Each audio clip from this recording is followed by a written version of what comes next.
Halo Sobat Cakra, kembali lagi di Cakra Podcast. Nah, mendengar kata Sistem Kredit Semester atau SKS tentunya tidak asing lagi dong di telinga kita. Dan di era kemajuan zaman dan teknologi ini, ternyata SKS sudah diterapkan di sekolah menengah atas. Terlebih lagi, di Kabupaten Magetan, baru SMA Negeri 1 Magetan yang telah melaksanakannya.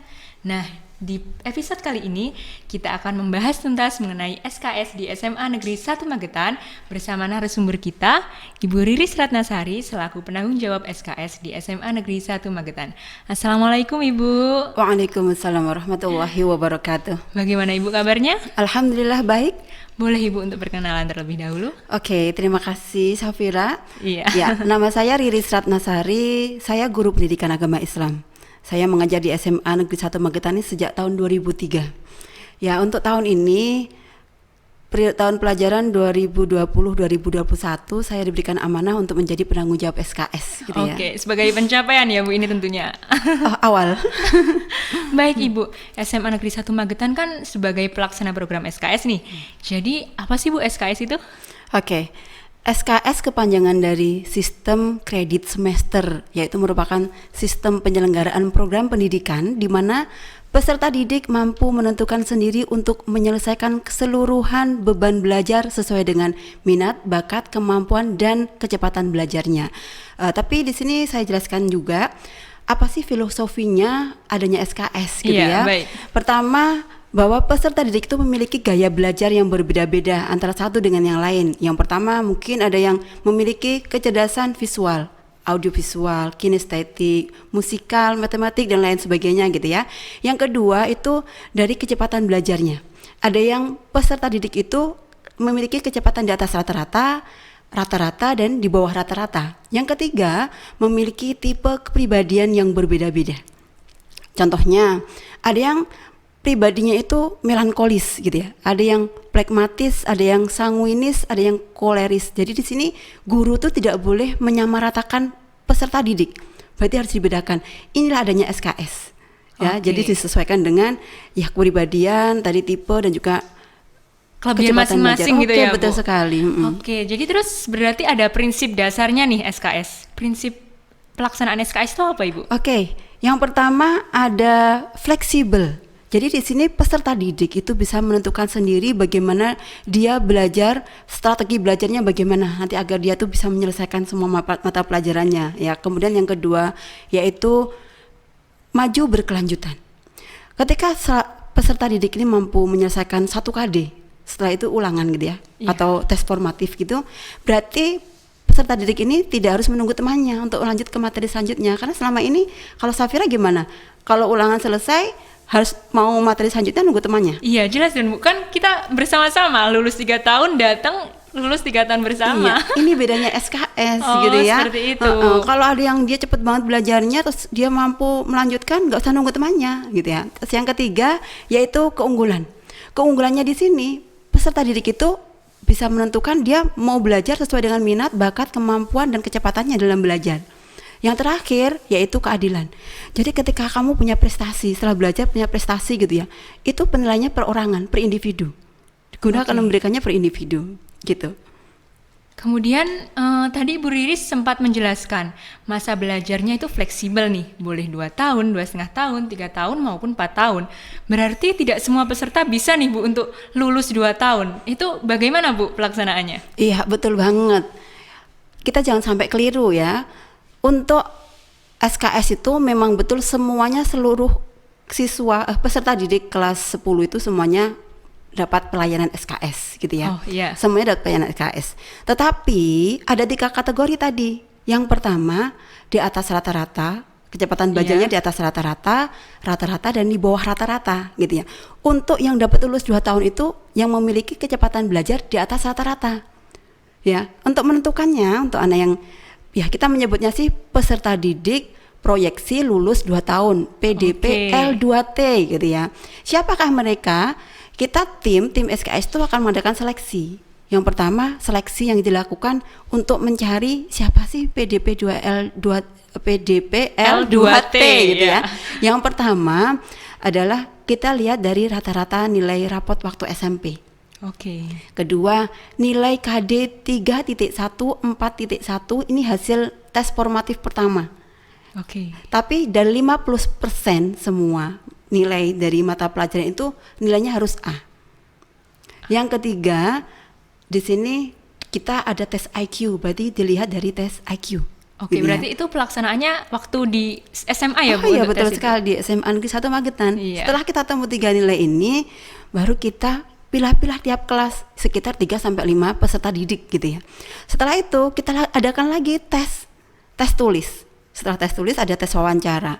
Baru setelah kita menemukan dari perwakilan kelas tadi, kita temukan, kita cari yang benar-benar memenuhi persyaratan untuk lulus 2 tahun gitu ya.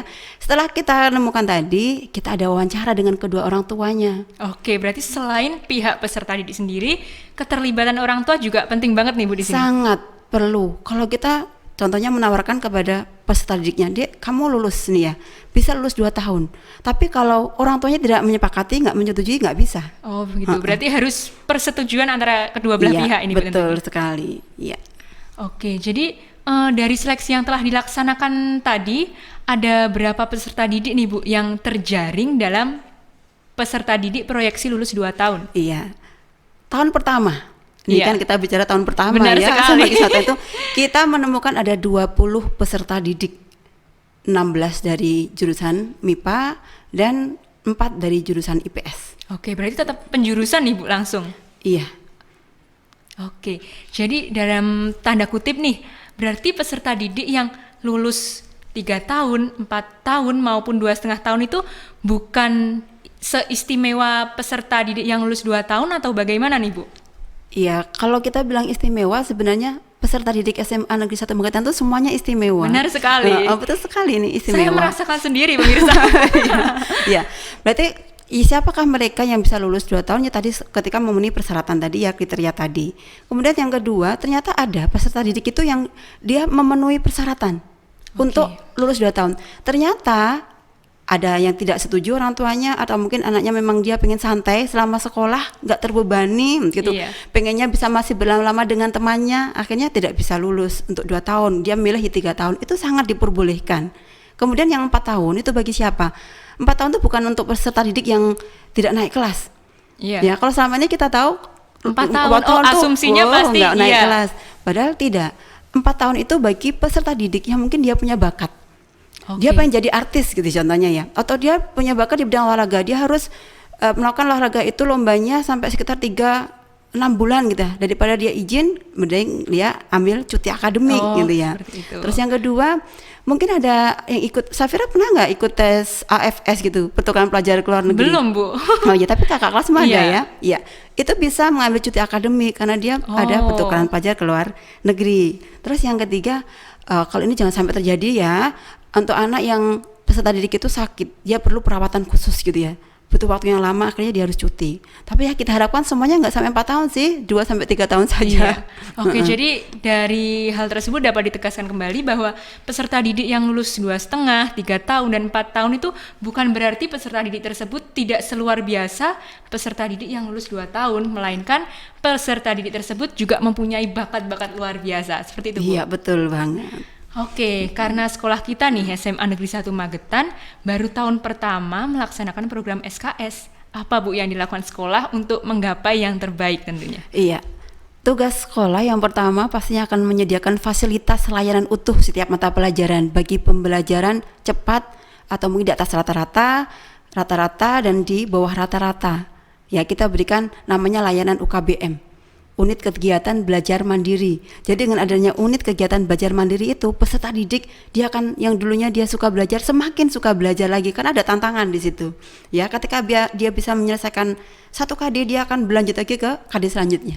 Oke. Selain itu, ada seorang guru atau seluruh warga semasa warga sekolah ya, itu harus merubah mindsetnya yang selama ini bahwa peserta didik itu sama. Kita rubah semuanya, bahwa sekolah pada prinsipnya peserta didik itu harus kita layani sesuai dengan kelebihan minat masing-masing. bakat. Iya, berarti mereka tuh pribadi yang unik. Iya. Gitu ya. Terus yang kedua, kita harus melayani, memfasilitasi adanya master learning, pembelajaran tuntas. Ya. Seperti apa itu, Bu? Berarti ketika belajar harus mampu menyelesaikan semua KD yang dipelajari. Berarti nggak ada, tadi kan nggak ada naik kelas nih. Iya. Berarti harus tuntas. Berarti guru harus mampu melayani sampai peserta didik itu tuntas dan paham banget materinya. Oke, jadi di sini tuh peran peserta didik dan guru itu harus balance gitu ya, Iya, Bu? betul sekali. Karena kita saling melayani kan, dilayani. Kebutuhan peserta didik apa, gurunya pasti akan melayani. Iya, berarti saling keakrabannya itu jiwa orang tua dan murid itu semakin erat tentunya. Betul sekali. Oke, jadi kemudian nih untuk terjun ke pembelajarannya nih Bu sekarang. Untuk pembelajaran atau KBM-nya nih, bagaimana? Terlebih lagi situasi dan kondisi saat ini yang negara dilanda COVID-19, yang peserta didik PDPL 2T harus menyelesaikan selama 2 tahun. Bagaimana ini Bu prosesnya? Ini kalau dibilang bingung, ya bingung juga, susah ya susah juga, Iya. tapi senang juga senang loh ya. Kenapa gini? Sebenarnya adanya COVID-19 ini semakin membuat guru ini ya untuk semakin kreatif lagi. Apalagi Oke. peserta didiknya. Jadi ketika anak terutama yang PDPL 2T itu harus menyelesaikan dalam waktu 2 tahun. Iya. Seharusnya tantangan diselesaikan, tersendiri gitu Bu. 3 tahun, tapi 2 tahun harus selesai. Iya. Ini bagaimana? Makanya guru itu memberikan 3 layanan. Pertama, bentuknya klasikal. Kelasnya heterogen. Heterogen itu semua dari peserta didik yang memiliki kecepatan di atas rata-rata maupun di bawah rata-rata, jadikan satu dalam satu kelas seperti kelas biasanya, klasikal Oke. gitu ya. Tapi di situ nanti pelayanannya berbeda. Tapi ketika membuka materi itu sama, tapi pelayanannya berbeda. Contohnya yang di atas rata-rata sudah sampai materi selanjutnya, tetap kita layani. Yang kedua, guru juga akan melayani yang normal atau dengan rata-rata Iya. tadi. Terus yang terakhir di bawah rata, tetap kita layani di dalam satu kelas itu.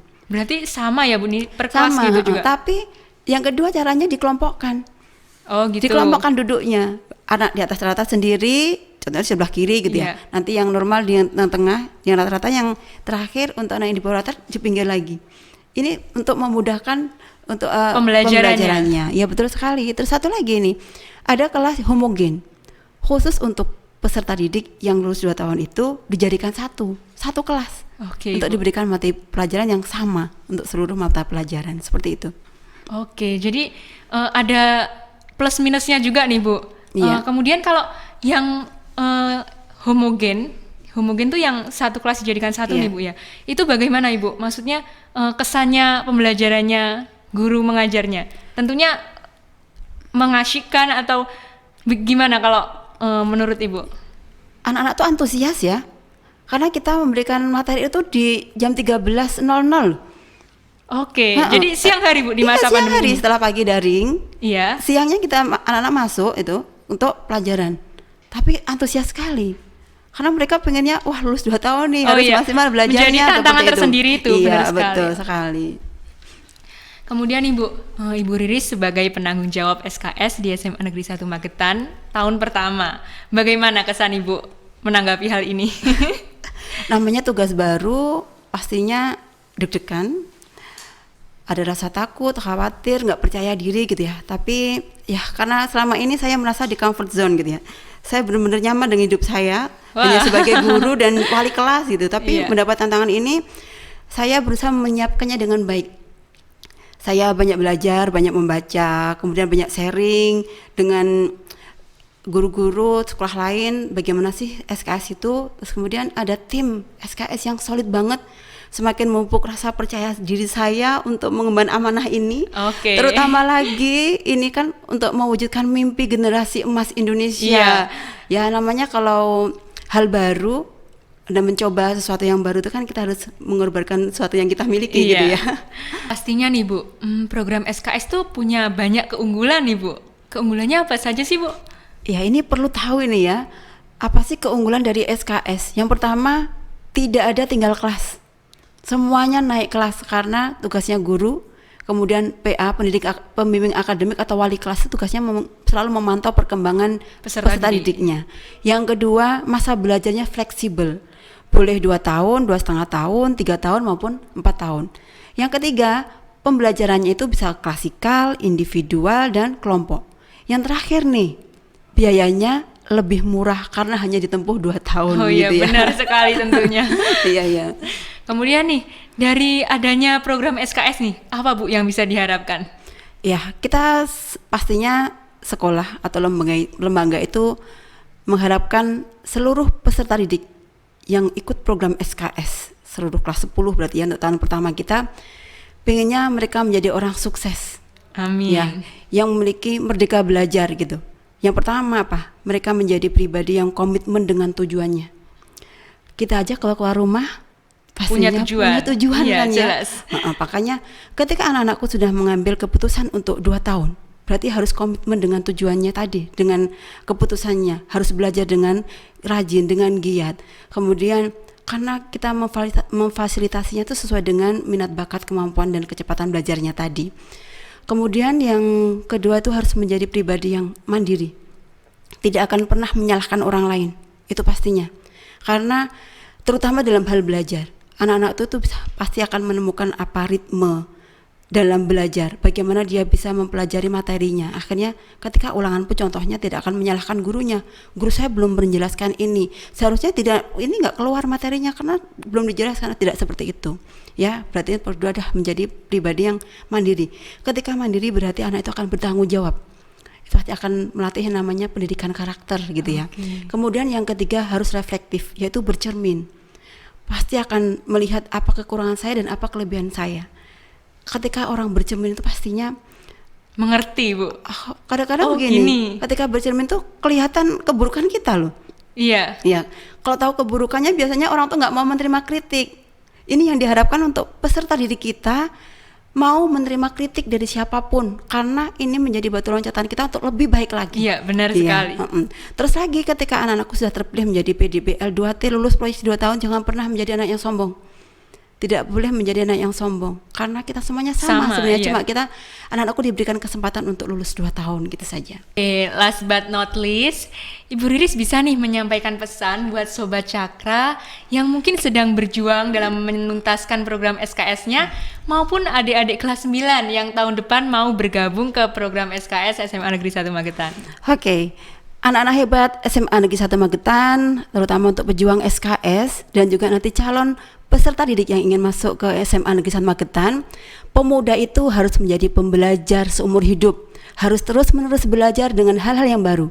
Kami SMA Negeri 1 Magetan memberikan pelayanan namanya SKS sesuai dengan minat, bakat, dan kemampuan serta kecepatan belajar anak-anakku semuanya. Maka dari itu, tentukan sendiri definisi sukses bagimu. Berani, punya mimpi dan ambisi, tapi juga punya kemurahan hati dan empati. Masya Allah, terima kasih Bu Riris atas waktunya. Semoga dapat bermanfaat bagi sesama. Oke, terima kasih. Oke Sobat Cakra, sampai di sini dulu perjumpaan kita pada episode kali ini. Terima kasih sudah menonton dari awal hingga akhir. Nantikan episode Cakra selanjutnya. Cakra Podcast, stay positif, stay kreatif. Bye-bye.